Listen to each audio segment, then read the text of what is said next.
All right, so here are three reasons that millennials and Gen Zers are broke. First and foremost, we care too much about what everybody else thinks. So social media is great, but it also gives you everybody else's highlight reel. So what I mean is like you're sitting in your normal life and you look and you're like, man, how does he have that? How does he have that? How does she got this? How does she got that? Maybe I need to get this. Now think about it. Like our parents, our grandparents never had to deal with this. I mean, maybe you compete with your neighbors, but you weren't literally competing with the whole world. So at this point, literally, when you hop on social media, you're literally competing with everybody. And so that is one of the first things I would have to say is that, listen, we care too much about what other people think. Second, we are in debt.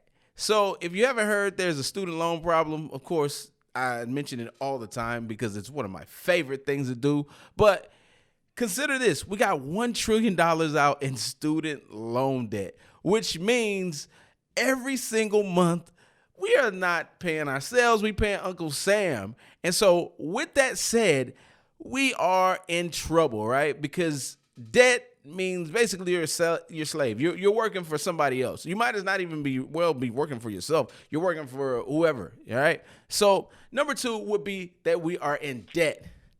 And number three would be that we want it now. Like Gen Z, millennials, pretty much no different. We really want everything now. Like millennials, we're the kids that grew up on TV dinners, and just like those TV dinners, you pop them in the oven and you put them on for a minute, and then boom, you got a meal of Salisbury steak, delicious mashed potatoes, and brownie surprise. That's exactly what our lives have turned into, is that we want to have a microwave oven type approach to everything. So my resolution for this is we got to slow down. We got to slow boogie it. In a world where everything is now, I feel like if we just back off, if we just push the brakes, think about some things, we may be able to get out of this thing without having to eat ramen noodles and dog food when we're like 60 and 70. But these are just my thoughts. I'm just a dude in a zebra suit. What do I know? Yeah, the Kevin Jack Show.